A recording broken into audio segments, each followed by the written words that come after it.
Kathron, Cuchi. Fortune, a man whose reputation, like a shadow at sunset, stretched across borders and years, casting fear and silence wherever it landed. On Monday, September 22, 2025, Fortune found himself standing, again, before a court of law. Not in Philipsburg, not in Oranjestad, not even in The Hague. This time, the venue was the Assize Court of Basse-Terre, Guadeloupe. 2 trials, one after the other. Each trial for a set of murders so gruesome that they remain fixed in the memory of St. Martin like scars that never fully fade. The victims, Jomo Maynard nicknamed Tabou, Gilbert Hyman nicknamed Jimbo, Angélique Chauviré, a 31-year-old Frenchwoman. The crimes, murder, torture, barbarity. The problem, no bodies for 2 of the victims, only fragments of testimony, rumors, and a reputation for violence. The question, can justice, nearly 2 decades late, still find its target? The making of Cuchi. To understand these trials, you need to know the man at the center of them. Kathron Fortune was born in Grenada, but by the early 2000s, he was firmly entrenched in St. Martin's criminal underworld.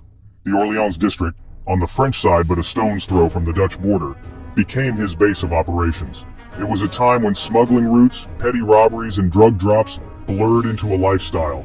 Guns were plentiful, the cocaine trade was a tempting shortcut to wealth, and the line between friend and enemy could shift overnight. In 2004, Fortune was convicted of robbery. He served 2 years. Importantly, he refused to name his accomplices. In the world of crime, that bought him some loyalty, but it also sowed the seeds of future betrayal. Because when he came out, something was missing. The money. And, if certain testimonies are true, about 3 kilograms of cocaine, this was not the kind of debt you could write off. The First Blood, Jomo Maynard, November 2005, Belvedere District, Dutch side. The story goes that Maynard was once close to Fortune, but in the logic of the streets, closeness is often the prelude to suspicion. Someone had to have betrayed Fortune during his prison time. Someone had to explain why the stash was gone. Witnesses claim Maynard was kidnapped, beaten, tortured, and then executed with a cold bullet to the head. The executioner, Fortune himself. But death was not enough. Maynard's body, according to accounts, was cut into pieces and stuffed into bags. Where did those bags go? Some say buried on a beach. Others say dumped at a sewage treatment plant. The police searched, families prayed, but no body was ever found. And in criminal justice, no body means no certainty, which is why this killing would remain a ghost case until much later. The second victim, Gilbert Jimbo Hyman, March 2006. If Maynard's death was an execution, Gilbert Hyman's was an annihilation.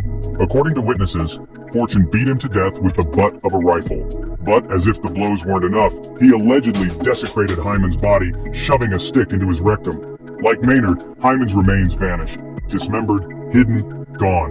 2 men, 2 disappearances, 2 warnings to anyone who might cross Cuchi. But even this double violence would not be the end. The murder of Angélique Chauviré, June 2nd, 2006. This time, the victim was different. She wasn't a gang member or an accomplice. She wasn't one of Fortune's men.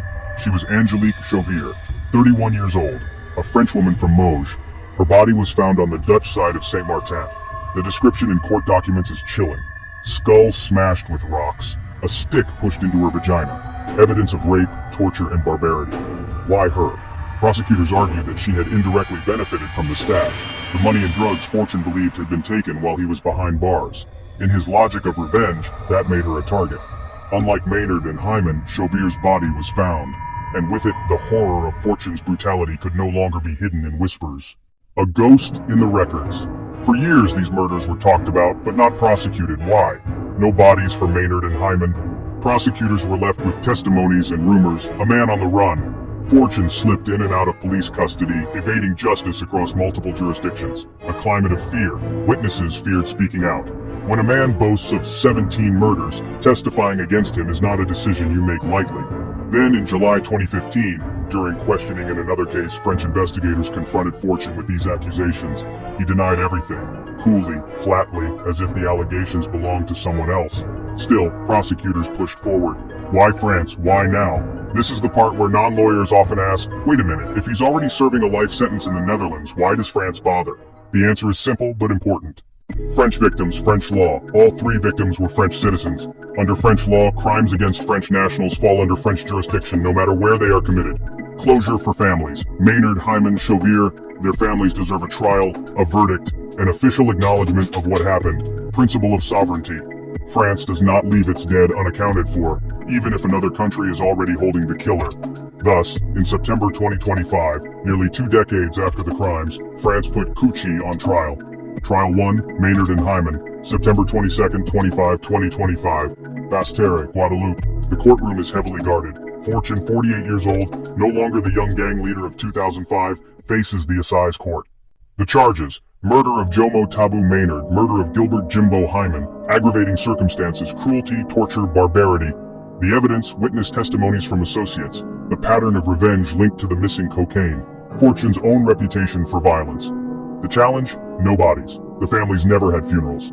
The court has no forensic remains to present. Still, the French system allows conviction without a body if the circumstantial evidence is overwhelming, and here prosecutors argue the pattern is clear. Trial 2, Angélique Chauviré. The following week, same courtroom. This time the body is there. The evidence is more tangible. The brutality is undeniable. The charges: murder, rape or attempted rape, torture and acts of barbarity. The image of Angélique's battered body will haunt the proceedings. For the jury, it is a matter not of whether something horrific occurred, but whether they believe beyond doubt that Cuchi Fortune was responsible. Fortune's defense. So how does one defend a man accused of such horrors? Fortune's strategy has always been denial. In 2015, he denied involvement when questioned. In Guadeloupe, his lawyers are expected to argue that the evidence is too thin, too circumstantial, too tainted by rumor. Without bodies, in the first case, they may press the argument of no proof, no crime. But denial has its limits. Jurors will hear not just about the murders, but about the man himself, his gang leadership, his threats, his boasting about 17 murders. In a French assize court, trials are not about technical loopholes alone. They are about convincing a panel of jurors and professional judges of the truth. And truth, when paired with cruelty, has a way of sinking deep, the bigger picture. These trials are not only about one man, they are about St. Martin's past. The island in the mid-2000s was a place of overlapping jurisdictions and unchecked gang violence. Justice delayed. Families have waited 19-20 years for these proceedings. The power of memory. Even without bodies, even with denials, the law insists that society must record the truth of what happened. Waiting for the verdicts. At the end of these 2 trials, France will have done what it could. Put the facts in the open, let witnesses speak, let jurors weigh evidence, and issue verdicts. Kathron Cuchi Fortune will still return to the Netherlands to finish his life sentence. He may never walk free again, but for the families of Maynard, Hyman, and Chauviré, these trials are more than symbolic. They are finally recognition. Recognition that their sons, their daughter, were not forgotten. Recognition that their deaths mattered. Recognition that justice, though delayed, has not been denied.